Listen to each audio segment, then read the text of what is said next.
pourquoi tout d'un coup Netflix recrute ces repentis et lance une campagne d'une grande violence contre les réseaux sociaux.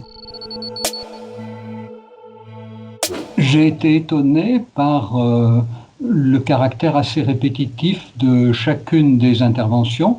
Et ce qu'ils disent se résume à la chose suivante: les réseaux sociaux sont une forme de capitalisme de surveillance. Ils ont bien raison de le dénoncer. Simplement, les réseaux sociaux n'obéissent pas à une autre logique que toute l'économie numérique. Ce que les réseaux sociaux fabriquent, c'est le fait de devenir indifférent à l'opinion d'autrui, c'est de confirmer chacun dans son opinion par le fait qu'il peut partager cette opinion avec un petit groupe. Dans l'ancien temps, il y avait toujours des gens qui pensaient des choses un petit peu à la marge, ou un petit peu contraires à l'ordre républicain. Mais souvent, ils étaient un peu isolés. Et puis, avec les réseaux sociaux, quel que soit le caractère absurde de ce que vous pensez, vous trouvez toujours des gens pour le partager avec vous. La seconde chose qu'ils disent, c'est la solution, c'est de se parler. Le problème, c'est que on ne voit personne se parler dans le film. Ils se juxtaposent les uns derrière les autres, ils se succèdent les uns derrière les autres, tous en gros plan et tous en nous appelant à nous parler. J'ai trouvé ça très paradoxal. C'est pas vraiment un discours de repenti, je dirais que c'est plus un discours de marketing pour d'autres projets probablement qui se sont fixés.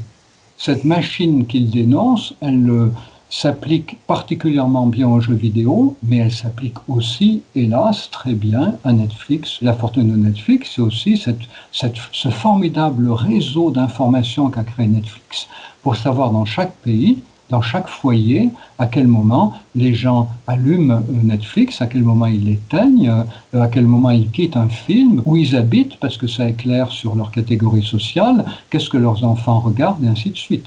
Netflix a cette politique scélérate qui consiste à enchaîner les vidéos les unes derrière les autres. Il faudrait quand même que Netflix permette, en toute logique avec ce documentaire, à l'utilisateur d'avoir, par défaut, la vidéo qui s'arrête lorsqu'il l'a regardée, et pour en regarder une deuxième, il faudrait la mettre. Il faut qu'il y ait la possibilité pour l'utilisateur d'un outil numérique de pouvoir à tout moment choisir les informations qu'il choisit de communiquer en connaissance de cause. Chaque fois que j'ouvre un site, je vois une politique de confidentialité, j'accepte, je refuse. Le fait que chaque fois ça réapparaisse rappelle qu'on a le choix.